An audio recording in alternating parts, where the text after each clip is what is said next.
जैकबाबाद के एसएसपी मोहम्मद कलीम मलिक की सरबराही में तीसरे रोज भी जराइम के खिलाफ ऑपरेशन जारी। इस हवाले से तफसीलात जानते हैं हम अपने नुमाइंदे अब्दुल बाकी की इस रिपोर्ट में।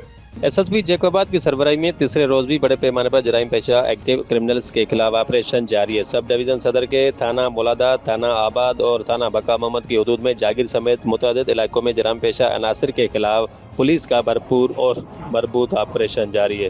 पुलिस के मुताबिक एसएसपी जैकबाबाद मोहम्मद कलीम मलिक बराह रास्त निगरानी कर रहे हैं। पुलिस टीमों को टास्क और हिदायत जारी की हैं। एक्टिव क्रिमिनल्स, डाकुओं और उनके सहूलतकारों की गिरफ्तारी के लिए टारगेटेड कार्रवाइयाँ तीसरे रोज भी तसलसल के साथ जारी हैं। बताया जा रहा है कि ऑपरेशन में बख्तरबंद गाड़ियां, जदीद असला व टेक्नोलॉजी और भारी नफरी हिस्सा ले रही है। कार्रवाई के दौरान मुतअद्दिद मुश्तबा अफराद को हिरासत में लेकर वेरिफिकेशन के लिए मुतल्लिका थानों मुंतकिल किया जा रहा है।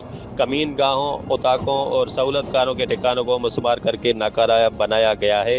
एसएसपी जैकबाबाद मोहम्मद कलीम मलिक का कहना है कि शहरियों के तहफ़्फ़ुज़ और अमन अमान के क़याम के लिए पुलिस के ऑपरेशन भरपूर अंदाज में जारी रहेंगे। जराइम पेशा अनासर, एक्टिव क्रिमिनल्स और उनकी सहूलतकारों के खिलाफ कार्रवाइयाँ उस वक्त तक नहीं रुकेंगी जब तक जिला जैकबाबाद को मुकम्मल तौर पर महफूज और जराइम से पाक नहीं किया जाता।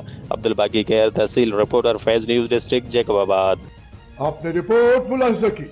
मजीद खबरें और अपडेट्स जानने के लिए देखते रहिए फैज़ न्यूज़ नेटवर्क। फैज़ न्यूज़, फैज़ सबके लिए।